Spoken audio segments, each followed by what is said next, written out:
Ahí ya estamos compartiendo la pantalla y vamos entonces a hacer una oración. Les invito para que inclinen su rostro y busquemos la presencia de Dios y nos dirigen el estudio en este momento. Padre bueno y amado, alabado y glorificado sea tu santo nombre. Te damos gracias, Señor, porque tú estás presente aquí y ahora para dirigir el estudio de tu palabra. Te imploramos y te suplicamos para que estés siempre a nuestro lado, acampes a nuestro alrededor y podamos sentir siempre tu mano poderosa. Rogamos, oh Señor, ahora que vamos a estudiar esta pequeña porción de tu palabra, que sea un aliciente para nuestra vida. Gracias, en el nombre de Cristo Jesús. Amén y amén. Bien, mis queridos hermanos y amigos que están con nosotros este día, vamos a compartir con ustedes un tema interesante que lo encontramos en el libro del profeta Joel. Y vamos a estudiar el capítulo 1 y el capítulo 2. Obviamente no vamos a mirar cada detalle del capítulo, nos vamos a enfocar en los versículos más importantes, pero obviamente estudiados dentro de un contexto. Dentro de ese contexto que estamos estudiando, quiero compartir con ustedes la seguridad y la certeza de que Dios está al control de todas las cosas. Dios nunca nos ha abandonado en medio de las crisis, jamás. Es el Dios que se revela en la crisis, es el Dios que comparte todo el tiempo, es el Dios que siempre se ha revelado. Y vamos a partir por este concepto. En todos los tiempos, en todas las circunstancias, siempre Dios está presente. Y vamos a mirar algunos ejemplos. No podríamos mencionarlos a todos, pero algunos ejemplos. Por ejemplo, en el Edén, al pecar, cuando se presentó esa crisis existencial espiritual, la cual está narrada en Génesis capítulo 3, Dios apareció para intervenir. No hay duda alguna. Dios se hizo presente, intervino en medio de esa crisis que generó Adán y Eva por el asunto del pecado y Dios lo resolvió. Con Noé, antes del diluvio, en esa crisis moral, conductual, espiritual que se narra en Génesis el capítulo 6, Dios apareció para llamar a Noé y a otros santos hombres que pregonaron, presentaron el mensaje y Dios se hizo presente para intervenir y a través del arca Dios salvó a los que aceptaron el mensaje en ese momento, en ese instante. En Sodoma y en Gomorra, antes de la destrucción por esa crisis ética, cultural, espiritual que se narra en Génesis 18, Dios envió su mensajero. Primero fue a hablar el mismo Señor con Abraham y después los ángeles descendieron para sacar a Lot de allá de la tierra de Sodoma y de Gomorra. Dios siempre se ha manifestado en las crisis. En Egipto, para la liberación, había esa crisis política, opresora espiritual, la cual se narra en el libro de Éxodo capítulo 4 al capítulo 12, y el Señor intervino poderosamente para liberar a su pueblo. Es un Dios que siempre se manifiesta en todas circunstancias. Es un Dios que siempre se manifiesta en todas las crisis. Y si hablásemos del pueblo de Israel después de la liberación de Egipto, en múltiples ocasiones, en plagas, en pestes, en rebeliones, en asuntos morales, culturales, sociales, cada crisis que se presentó, el Señor siempre intervino. Y viene la pregunta del millón. ¿Y ahora nosotros? Nosotros estamos viviendo ahora una crisis. Estamos viviendo una crisis con unas características y unas condiciones que no son típicas de una crisis normal, que no son de las crisis que eventualmente hemos venido sufriendo, que hemos venido experimentando. Esta es una crisis que rompe todos los esquemas y entonces viene la pregunta, ¿y Dios se manifiesta en este momento? ¿Dónde está Dios en este instante? ¿Qué está haciendo Dios? ¿Cómo nosotros podemos tener la certeza de que Dios sigue estando al control de todas las cosas? Por eso vamos a hacernos una pregunta fundamental esta mañana. La pregunta es, ¿por qué es relevante esta crisis, la de hoy, la del año 2020, la pandemia del COVID-19? ¿Y qué relación tiene con el final del tiempo? Miren la gran diferencia, por favor, en la segunda parte de la pregunta. La primera, ¿por qué es relevante esta crisis? ¿Qué tiene de distinta esta crisis? El mundo ha vivido un sinnúmero de plagas, el número ha vivido un sinnúmero de catástrofes, pero ¿qué tiene de particular esta? ¿Por qué esta marca la diferencia? ¿Por qué esta es realmente algo que debemos considerar y que no debemos pasar por alto? Y tiene mucha relación con esa segunda pregunta, y si se dan cuenta, yo estoy preguntando es, ¿qué relación tiene con el final del tiempo, no con el tiempo del fin? Porque el tiempo del fin, de manera profética, ya se comenzó a vivir desde 1844. Es decir, que ya llevamos más de 180 años viviendo el tiempo del fin. Pero esta pandemia tiene que ver más con el final del tiempo. Es cuando estamos diciendo, llegamos ya al final del camino. Es decir, no hay más nada de aquí para adelante. ¿Qué va a suceder? ¿Por qué tiene relación con el tiempo del fin? Y esta mañana yo voy a presentarles las razones por las cuales yo considero que esta pandemia es un hito que marca una diferencia en el final del tiempo. Y voy a mostrarles las razones por qué. Miremos. Miren ese mapa, por favor. Obsérvenlo. Yo sé que ese mapa ustedes lo observan y lo van a distinguir y en la parte de abajo dice casos por cada millón de personas. Y hay una escalita. No hay un país en ese mapa que no tenga un color, así sea un azul pálido, que son los que están entre los 0 y los 99 casos. Este mapa lo tomé de hace una semana, cuando armé el mensaje, lo cual significa que ha aumentado de lo que está allí, ese color ha aumentado. Y entre más profundo es el azul, mayor número de contagios hay en ese país. ¿Qué país no tiene contagio? Miren en ese mapa y ubiquen qué país no tiene contagio. Si ustedes se dan cuenta, todos los países tienen un color, así sea un azul pálido, pero lo tienen. Todos los países tienen contagio. ¿Por qué? ¿Cuál es la razón para que esto se esté presentando de esta manera? Miremoslo.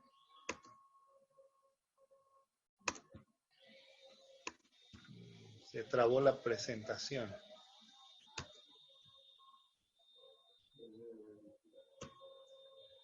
Discúlpeme en un segundo. Tengo problemas con la presentación. Tiene que darle clic a la imagen para que pueda pasar la presentación.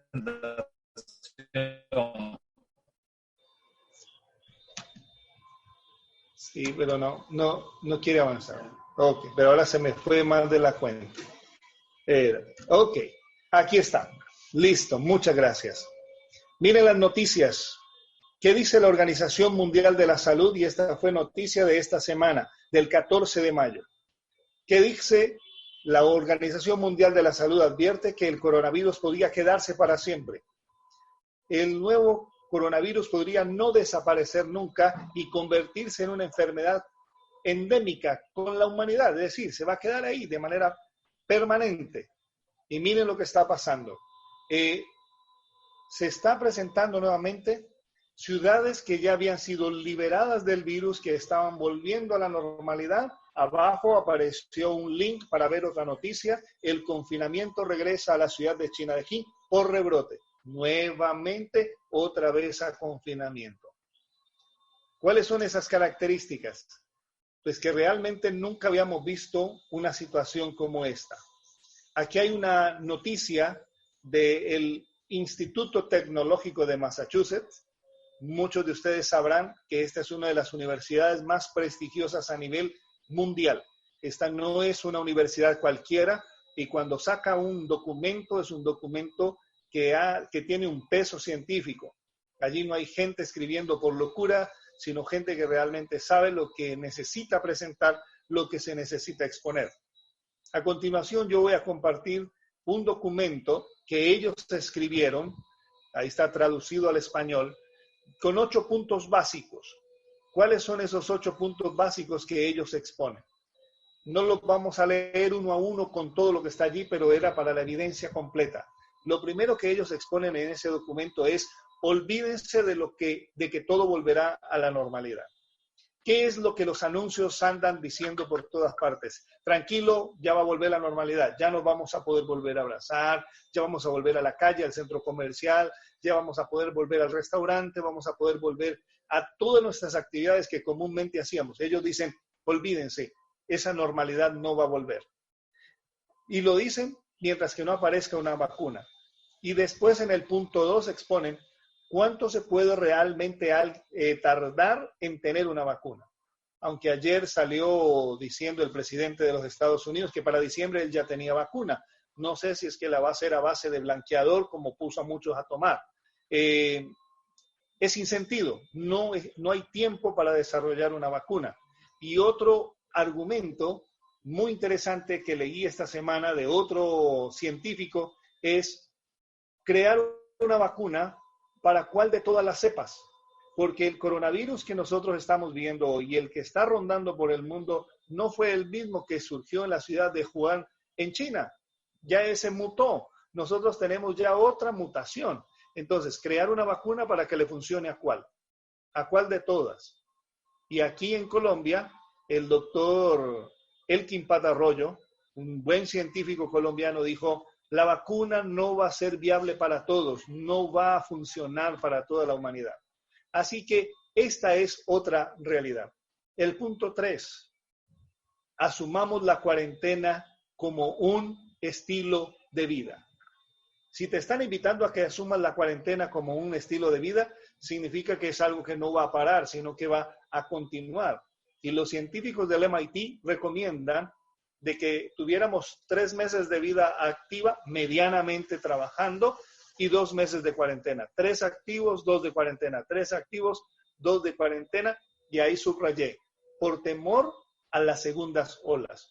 Y en la noticia anterior que les coloqué ese recorte del periódico El Tiempo, decía claramente que ya varias ciudades tuvieron que volver a cerrar, tuvieron que volver a controlar todo porque hay rebrotes. Ayer nada más, la ciudad de Santiago de Chile la cerraron por completo porque los casos de coronavirus se dispararon de una manera impresionante en una semana que pretendieron poder volver a la normalidad. Así que estas son características que la hacen casi única, la hacen casi exclusiva a nivel mundial. El punto 4 que ellos exponen dice que se debería volver solamente con un 25% de la capacidad de activarse la parte comercial, la parte productiva. Entonces, imagínense, ¿qué hace el otro 75%? Cuando hablan también de que los países quieran abrir fronteras, el control de las fronteras, ¿cómo se va a hacer? Y en la China, ahí lo subrayé, ya colocaron de manera obligatoria la utilización de una aplicación en su teléfono móvil donde lo monitorean a usted todo el tiempo, dónde está, dónde se encuentra y si está en zonas donde este virus está produciéndose contagios. Ya hay un control completo de las personas. El distanciamiento social y el cambio de las costumbres sociales también están siendo invitadas a cambiar definitiva y completamente. Imagínense entonces en qué dirección vamos. Retornar al trabajo no se puede dar de forma masiva, lo que ellos dicen. Y el punto 8, invitan a que los gobiernos y los padres deben prepararse para educar a sus hijos en la casa, ya que como periódicamente el mundo no va a poderse estar activando todo el tiempo, ya van a tener que volver a aprender a educación en casa. Esta semana también pasó en Corea del Sur, uno de los países pioneros en el control de la enfermedad. Abrieron escuelas, rebrote, escuelas otra vez cerradas. Lograron solamente volver 2 semanas de clases a la escuela, otra vez para su casa. Ahí les dejo en este momento en pantalla, está la referencia bibliográfica donde está el artículo acerca del MIT. Viendo todo esto, ¿qué podemos nosotros entonces comprender? Número uno, que nunca había existido una pandemia de contagio mundial. Habían existido otras, la peste negra, la fiebre bubónica, el SARS y todas estas, pero fueron siempre focalizadas. Se presentaron en determinados lugares del mundo y no hubo un compromiso mundial con el tema. Las implicaciones económicas mundiales, nunca antes vistas. Todos los países y las potencias mundiales en este momento están a la baja. Ninguna está creciendo, ninguna está obteniendo resultados. ¿Cuándo se había visto en la historia de la humanidad que que el petróleo valiera cero? Donde los productores tuvieran antes que pagarles para que lo recibieran. Nunca se había visto. Detrás de esta pandemia, mis apreciados, va a venir lo más complicado. Lo más complicado al final no va a ser ni los contagios. Es los problemas de orden social que van a venir. No tienen nombre. Todos los especialistas, toda la gente que trabaja en la parte de la economía, del emprendimiento y del desarrollo, dicen que nos esperan unas temporadas muy, muy difíciles en la parte económica. Muchas empresas no se van a poder recuperar, muchos negocios pequeños no van a poder volver a funcionar, no porque no quieran, es porque no tienen con qué. Además, la economía, no solo en Colombia, sino a nivel mundial, se va a ver profundamente golpeada. Van a haber unas implicaciones sociales tremendas. Entre ellas, la primera, el distanciamiento social, la cercanía con las otras familias, esa situación difícil que se está comenzando ya a vivir, a presentar, el estrés, el agotamiento emocional en las casas. Hay gente que ya ha tomado la decisión del suicidio, ya hay parejas que no se soportan, ya hay papás con hijos que no pueden convivir, está llevando a la depresión, a un exceso de ansiedad y también prontamente, tristemente, vamos a ver cualquier cantidad de suicidios. La cosa se está poniendo cada vez más complicada en el orden social. Y la crisis que va a seguir a esta situación no tiene un punto de inflexión.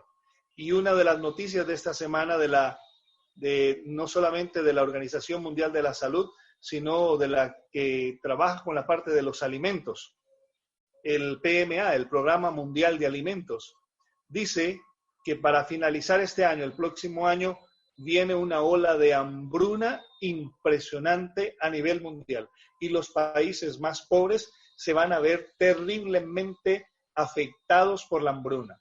¿Por qué? Porque todo el impacto económico, el impacto ambiental, el impacto social, lo van a llevar otra vez a una crisis alimentaria. Y veremos una crisis alimentaria que acelerará el debacle social. Volveremos a ver los brotes de violencia y de una cantidad de cosas que ni nos imaginamos.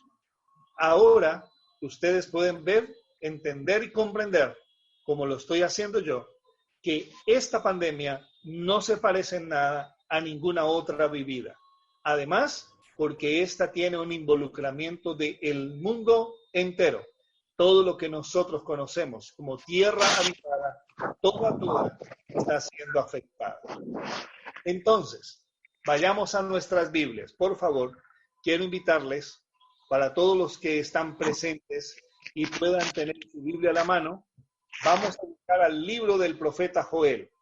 El libro del profeta Joel, ustedes lo van a encontrar por allí, cerquita de Oseas, después de Daniel. Yo creo que el libro de Daniel lo encontramos más fácil, ¿verdad? Entonces usted busca el libro de Daniel, pasa por el libro de Oseas e inmediatamente comienza el libro del profeta Joel. El libro del profeta Joel es cortitico, tiene 3 capítulos, pero esta mañana haremos un recorrido interesante por el primer capítulo y el segundo capítulo del libro de Joel. Vamos entonces a comenzar. Capítulo 1 del libro de Joel. Primer punto. El mero nombre del profeta tiene mucho que decirnos.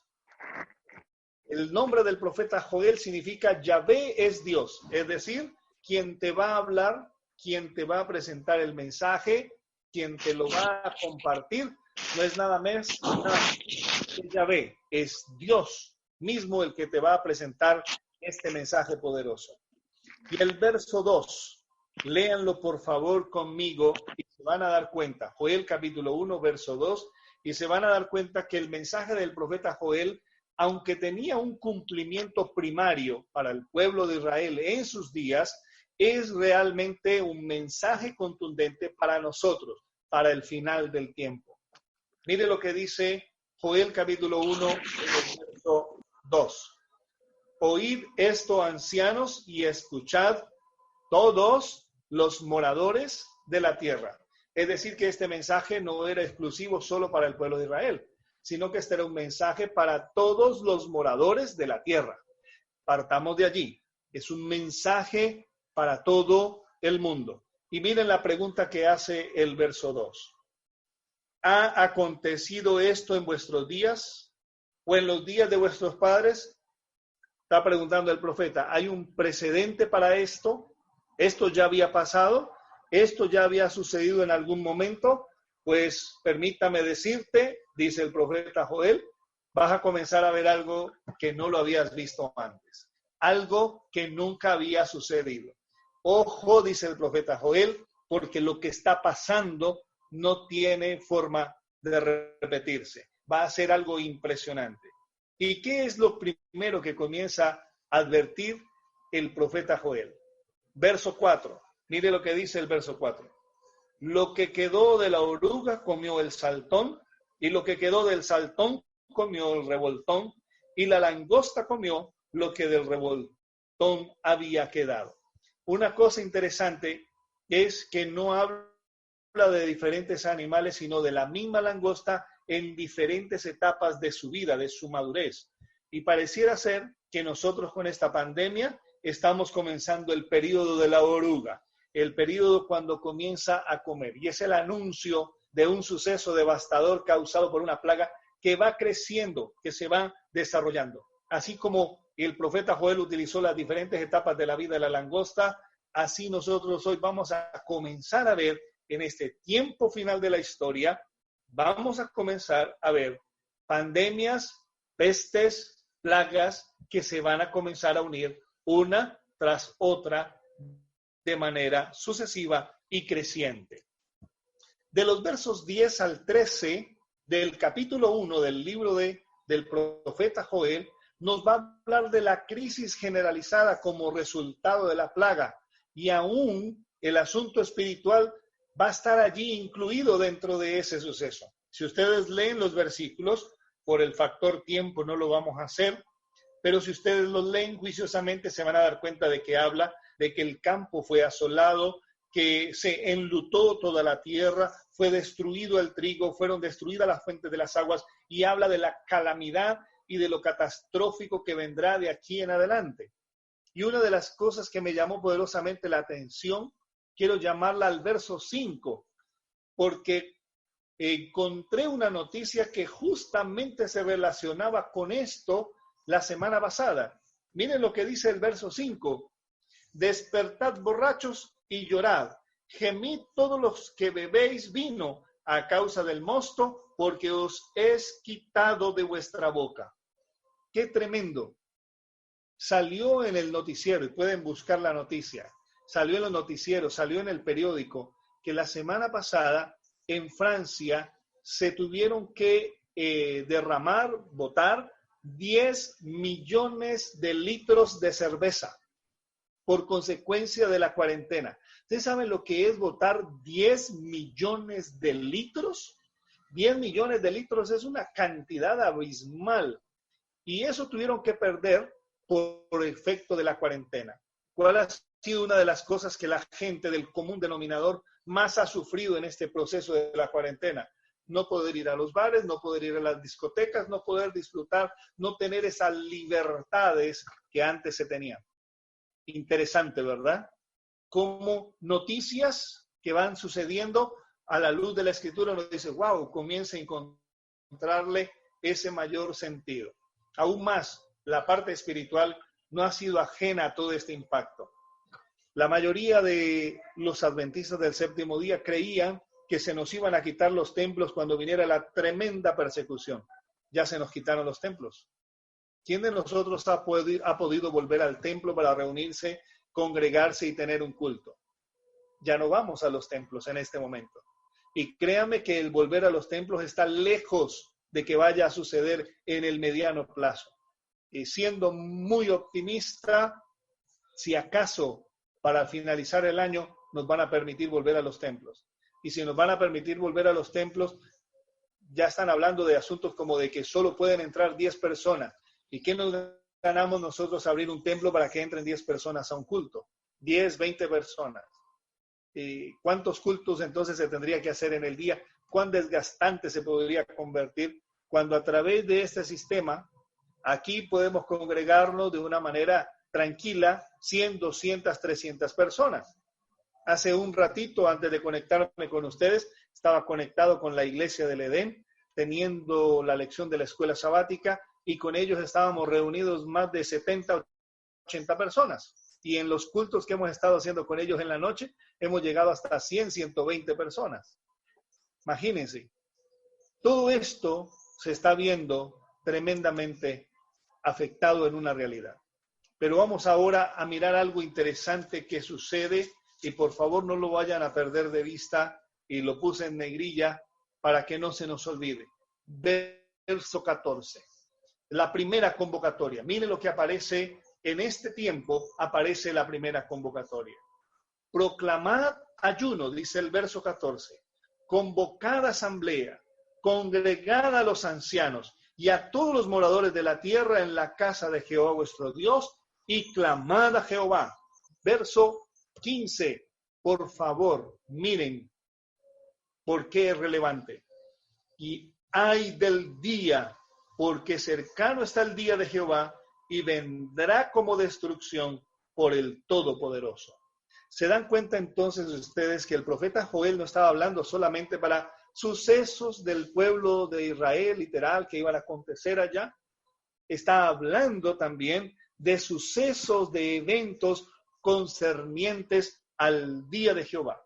Siempre que las Sagradas Escrituras, cualquier autor bíblico hace mención de aquellos días o de el día, es una referencia al final del tiempo. Es una referencia al momento en que Cristo Jesús aparecerá por segunda vez. Y aquí lo primero que dice es el verso 14. Nos llama a la convocatoria, y es un llamado para todos los moradores de la tierra. Es un llamado para todos aquellos que deseen realmente cambiar de actitud en su vida y ponerse en camino de reconciliación con el Señor. Ahí aparece la primera invitación. ¿Cuál es la razón de esa primera invitación? El verso 15 no lo aclara, claramente, no lo dice claramente. Es porque viene el día, ay del día, porque cercano está el día de Jehová y vendrá como destrucción por el Todopoderoso. No habla de una segunda oportunidad. Habla de que vendrá el día de Jehová para destrucción permanente.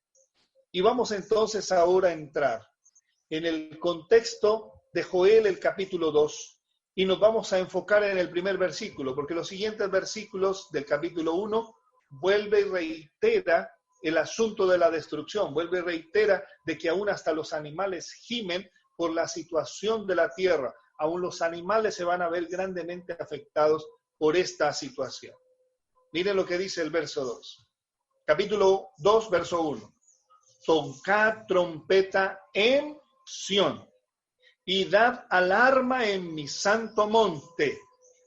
Tiemblen todos los moradores de la tierra, porque viene el día de Jehová, porque está cercano. Primera convocatoria, y ahora viene el primer toque de trompeta.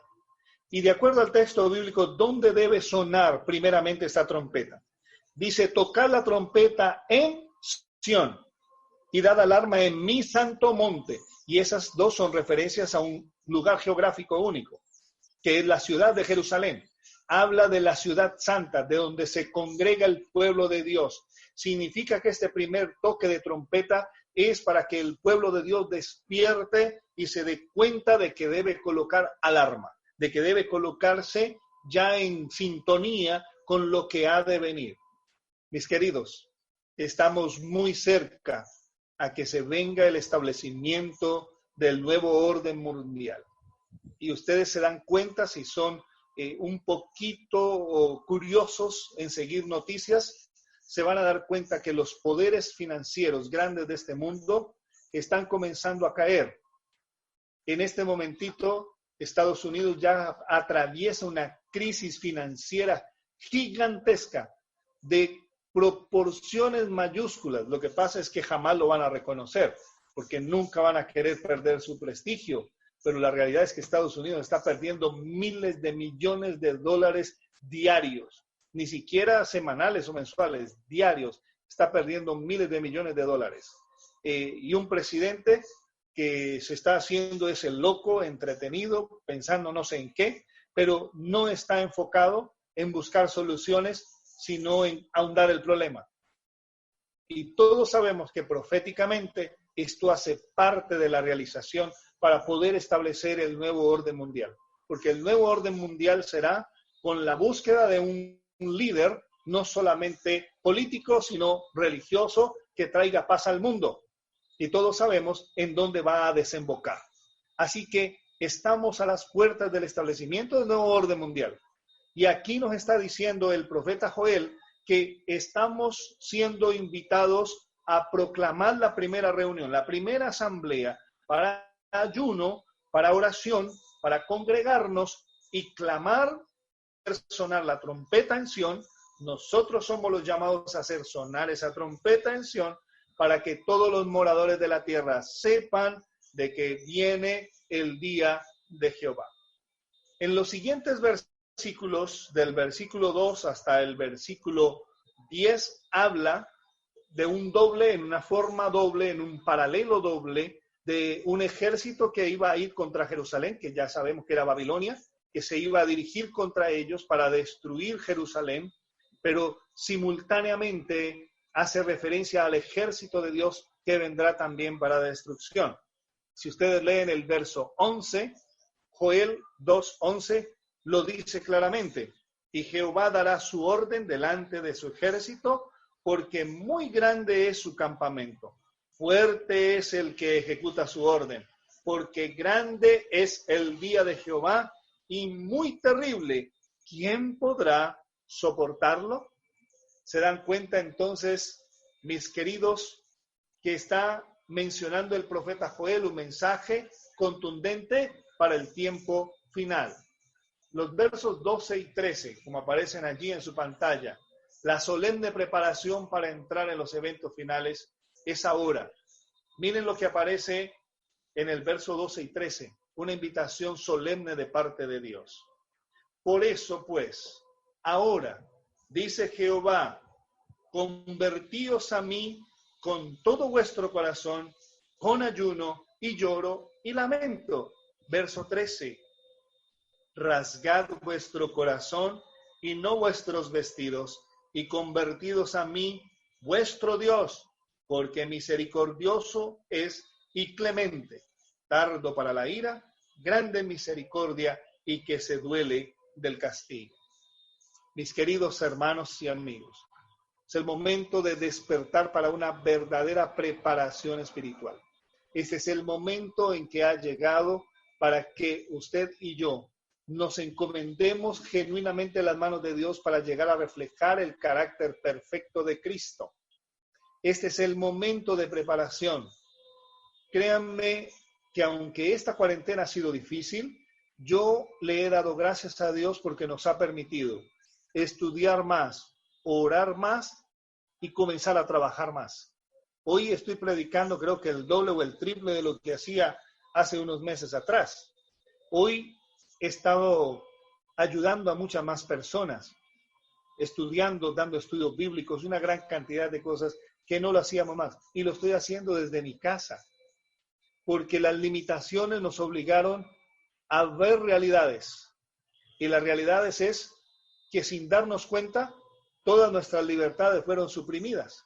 Aquí en Cali hasta para ir a comprar, hay que ir a comprar con el pico y cédula. No puede usted salir cuando quiera, solo un día a la semana.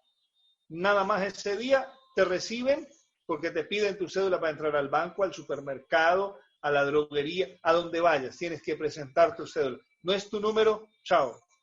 Aquí no se te recibe. Tienes que irte. Las libertades nos fueron suprimidas. Fuimos encerrados en nuestras casas. Los templos nos fueron quitados.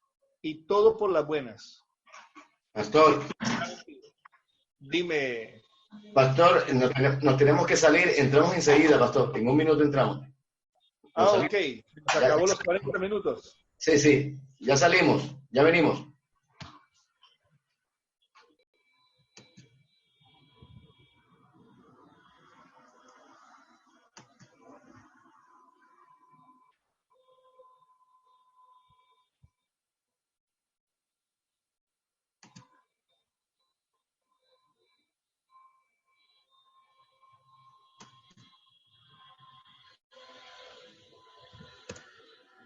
Muy bien.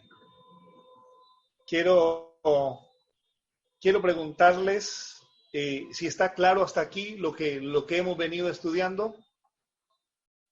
¿Estamos bien? ¿Estamos claritos? Bien, pastor. ¿Para seguir el hilo? Ok. Sigamos entonces. Estamos viendo entonces la preparación solemne. Este es el momento de la preparación. El verso 12 y el verso 13, el profeta Joel invita a que haya un verdadero cambio, una verdadera transformación, que ya no nos pongamos más pañitos de agua tibia, sino que realmente nosotros tomemos tarea, tomemos acción, que nos comprometamos con el cielo mismo a generar un cambio. Y miren, el verso 15 y 16 habla del segundo toque de la trompeta y la segunda convocatoria.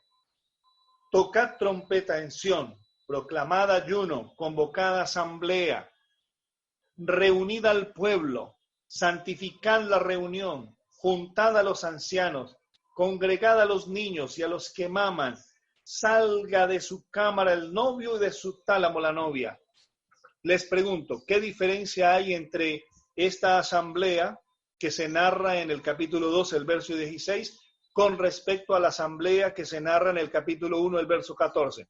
Mírenlo rápidamente, porque los dos son una reunión, los dos son proclamaciones, y esta segunda está precedida por el segundo toque de la trompeta. Pero ¿qué diferencias hay? ¿Qué diferencias pueden encontrar en estas dos convocatorias? Se las puedo ir anticipando. La diferencia es que esta segunda convocatoria ya no es para toda la tierra. Si ustedes miren, ahí ya no aparece mencionada toda la tierra. Esta ya no es una invitación para todo el mundo.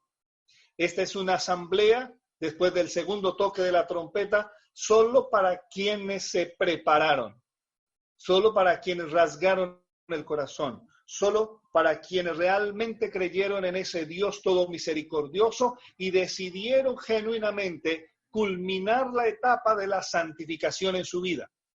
Para ellos es la segunda convocatoria, porque mire lo que dice el verso 16, reunid al pueblo, y ya está hablando del pueblo, y ahí aparece la palabra remanente. Santificad la reunión, ya está hablando de una reunión con unas características completamente diferentes. Juntad los ancianos, congregad a los niños, y si se da cuenta, ya involucra a todos, grandes y pequeños, a los que maman, aún más. Habla del tiempo donde ya no es el tiempo de entretenerse en otras cosas, sino de dedicarse a una búsqueda total y absoluta de Dios, porque utiliza una figura interesantísima. De las figuras más sagradas para Dios en la Biblia es la de la familia, la de los esposos, la de la pareja, la del lecho nupcial. Para Dios eso es sagrado, eso es maravilloso porque Él instituyó el matrimonio. Y mire aún aquí lo que dice, salga de su cámara el novio, es decir, ya no se entretenga en los placeres, aunque sean buenos, ya no te entretengas en las cosas del mundo, aunque sean sanas. Por eso hace la invitación, salga ya de su cámara el novio, salga ya la novia de su tálamo. No es el momento de estar pensando en esos placeres, sino que es el momento de la total consagración. Es el momento de la entrega total. Y ahí dice claramente el verso 17, síganlo conmigo, entre la entrada y el altar Lloren los sacerdotes, ministros de Jehová, y digan, perdona, oh Jehová, a tu pueblo, y no entregues al oprobio tu heredad, para que las naciones se enseñoreen de ella, porque han de decir entre los pueblos, ¿dónde está su Dios? Mis queridos, y va a suceder algo fantástico en esta segunda trompeta, en esta segunda convocatoria. ¿Y saben qué es lo que va a pasar? Va a pasar dos cosas. Número uno, el segundo toque de la trompeta no lo va a escuchar todo el mundo.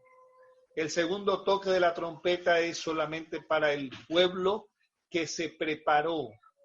Es para quienes no solamente vieron la señal, sino que entendieron la señal. Por eso viene esa segunda toque de trompeta y viene esa segunda reunión, que es la reunión donde todos los que están en procura de la vida eterna se consagrarán para recibir completamente el sello de Dios. Miren lo que sucede, que esto es la segunda parte, verso 18. ¿Qué pasa en el verso 18? En el verso 18 dice, y Jehová solícito por su tierra perdonará a su pueblo.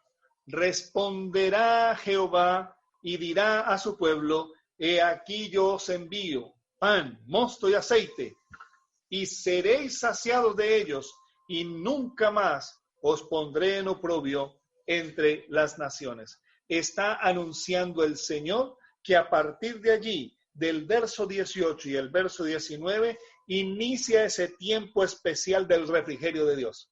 Es lo que comúnmente hemos conocido y hemos llamado como el fuerte clamor o el fuerte pregón, porque ese es el que comienza allí, después de esa segunda asamblea. Es el pueblo que se humilló, es el pueblo que se entregó, es el pueblo que se consagró. Ese es el pueblo que el Señor sellará, porque aquí el Señor está prometiendo el perdón total. Y cuando el Señor promete el perdón total es porque ya no va a haber más pecado en relación con su pueblo. Jehová solícito por su tierra perdonará a su pueblo. ¿Y qué más va a dar el Señor? 3 cosas poderosas dice de la cual será saciado el pueblo en ese tiempo. Va a ser saciado de pan, de mosto y de aceite. Símbolos del cuerpo, de la sangre y del Espíritu Santo. El alimento perfecto que el pueblo de Dios va a necesitar para el tiempo final. Estar imbuido, plenamente lleno, completamente rebosante de ese poder maravilloso que solamente el cielo te puede dar. Y si te adelantas al verso 23, mira lo que va a pasar en el período del fuerte pregón. Vosotros también, hijos de Sión, alegraos y gozaos en Jehová vuestro Dios, porque os ha dado la primera lluvia a su tiempo y hará descender sobre vosotros lluvia temprana y tardía como al principio. ¿Por qué en el fuerte pregón va a haber la lluvia temprana y la lluvia tardía? ¿Recuerdan una parábola que presentara el Señor Jesús de los obreros de la hora 11ª? Es decir, los que llegan a trabajar a las 11, faltando solo 1 hora para que sean las 12 y todo termine. Bueno, justamente allí encaja esa parábola, porque en el fuerte pregón muchos aceptarán, muchos reconocerán, muchos vivirán el verdadero evangelio. ¿Y qué van a necesitar? Pues van a necesitar la lluvia temprana y la lluvia tardía, porque en ello los obreros de la hora 11ª, el Espíritu Santo madurará su mente para que reciban el evangelio y permitirá cosecharlos para la vida eterna. Lluvia temprana y tardía. ¿Y cuál es el efecto de la lluvia temprana y tardía en la vida de cada uno de nosotros? La lluvia temprana y tardía nos lleva al final del capítulo 2 del profeta Joel, los versos 28 y 29. El Espíritu Santo descenderá con todo poder para sellar, para utilizarnos en el último pregón de fe al mundo, y entonces sucederá lo que dice el verso 32. ¿Y qué dice el verso 32? Pero leamos primero el verso 28 y 29. Y después de esto, derramaré mi espíritu sobre toda carne, y profetizarán vuestros hijos y vuestras hijas, vuestros ancianos soñarán sueños, vuestros jóvenes verán visiones, y también sobre los siervos y sobre las siervas derramaré mi espíritu en aquellos días. Y cuando habla de en aquellos días, ya lo hemos mencionado al principio, es una referencia directa al final del tiempo. Y daré prodigios, verso 30, en el cielo, en la tierra, sangre y fuego, columnas de humo, el sol se convertirá en tinieblas y la luna en sangre, antes que venga el día grande y espantoso de Jehová. Y ojo al verso 32. ¿Qué es lo que dice el verso 32? Y todo aquel que invocare el nombre de Jehová será salvo, porque en el monte de Sión y en Jerusalén habrá salvación, como ha dicho Jehová. Y ojo a esa palabra. Y entre el remanente al cual él ha llamado. Esa expresión que entre el remanente señala el fin del tiempo de la gracia y la misericordia, y entonces se derramará la ira de Dios sobre el mundo. ¿Y cómo sabemos eso? Si ustedes siguen leyendo el libro del profeta Joel, el capítulo 3, habla del juicio de las naciones. Cuando las plagas descienden es porque inició el juicio de las naciones para ser destruidas. Y entonces, si ustedes siguen viendo el capítulo 3 del profeta Joel, habla de la liberación de Judá. Y la liberación de Judá, escatológicamente, es el segundo regreso de nuestro Señor Jesucristo. Hemos visto entonces hasta aquí estos puntos claves que valen la pena considerar. La primera y la segunda convocatoria, que se da en Joel 1:14 y la segunda que se da en capítulo 12, el verso 16. La diferencia que hay es que la primera es ahora para todos, el mundo entero, en general, todos, creyentes, no creyentes, grandes, pequeños, para todos, para que reconozcan que ha llegado el tiempo en que el hombre, el ser humano, debe rasgar su corazón para consagrar su vida a Dios. Esa primera convocatoria es para todo el mundo, pero la segunda convocatoria solo la escucharán el pueblo remanente. Y el pueblo remanente es el que se ha preparado, el que ha rasgado su corazón, porque es que rasgar su corazón significa que has dejado de ser tú con tus placeres, con tus deleites, con tus gustos, con tu naturaleza humana, la complacencia de naturaleza humana, para permitir que realmente se implante en ti, en mí, la naturaleza perfecta de Cristo. Por eso esa segunda convocatoria ya es para el pueblo remanente que debe entrar en una preparación estrecha, totalmente contundente con Cristo Jesús, donde el pueblo se asegurará, y ya para este entonces habrá el periodo de angustia, entonces el pueblo se asegurará de que Dios les ha perdonado, de que Dios les ha sanado, y entonces el pueblo tendrá el refrigerio. ¿Cuál es ese refrigerio? Tendremos pan, mosto y aceite. El pan del cielo que descendió nos será dado con mayor gozo, con mayor alegría por medio del Espíritu Santo. Y entonces, siendo sellados, siendo guardados, estaremos listos y estaremos enteramente preparados para el derramamiento total del Espíritu Santo. Y cuando el Espíritu Santo descienda con total poder, aún los obreros de la hora undécima recibirán la lluvia temprana y tardía para cumplir el fuerte pregón, y entonces el Señor permitirá que entre todo su remanente. Y ahí sí ya el pueblo visible y el invisible de Dios será un solo pueblo y serán sellados en el cierre del tiempo de la gracia. Terminará la gracia, se acabará la misericordia, y entonces veremos a Cristo Jesús viniendo en gloria. ¿Entienden ahora entonces, mis queridos, por qué Joel es un mensaje relevante para nosotros hoy? ¿Entienden ahora por qué la crisis que el mundo está viviendo no es cualquier crisis, sino una crisis que marca la pauta en dirección hacia el fin del tiempo de la gracia? El Señor todo lo dejó revelado a través de sus profetas. El Señor todo lo dejó marcado en su escritura para que no nos perdamos, para que no perdamos el sano juicio ni el criterio suficiente para tomar decisiones. El final del tiempo se acerca. No me voy a aventurar a decir cuándo porque esa no es nuestra tarea. No sabemos si pueden ser 2, 3, 5, 10 años, no lo sé. Pero lo importante es que esto que estamos viviendo hoy, esta crisis que estamos viviendo hoy, marca un punto de inflexión, marca un punto en la historia que nosotros, los hijos de Dios, no la podemos ignorar, no la podemos dejar pasar por alto creyendo de que, esta es una situación que ya va a pasar y volveremos a las mismas. No, mis queridos, esta no es una situación cualquiera para volver a las mismas. Veremos cada vez ahondar crisis, hacerse más aguda, más poderosa, más destructiva, y fuimos llamados para escuchar la trompeta. Ojo con el escuchar la trompeta.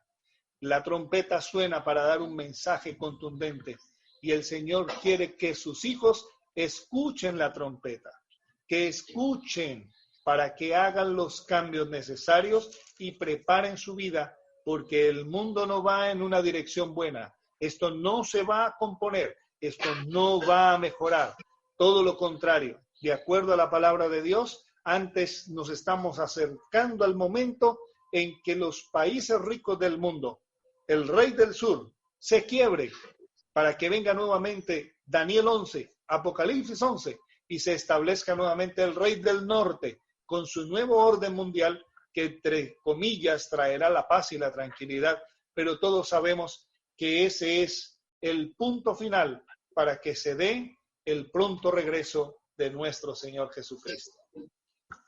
Mi apreciada familia y amigos, que Dios pueda añadir bendición a tu vida hoy y, ante todo, mayor discernimiento, compromiso contigo frente a la causa de Dios, y que puedas entender y comprender que el mundo pronto terminará. Y tú y yo debemos tomar decisiones en cuál de los dos lados vamos a estar, con quién estaremos y hacia dónde nos vamos a dirigir. Solamente mi deseo y oración al presentar este mensaje es de poner la señal de alarma, que suene la trompeta, para saber que debe haber una preparación genuina en cada uno de nosotros. Que el Señor les bendiga y les guarde este día. Mil bendiciones para cada uno.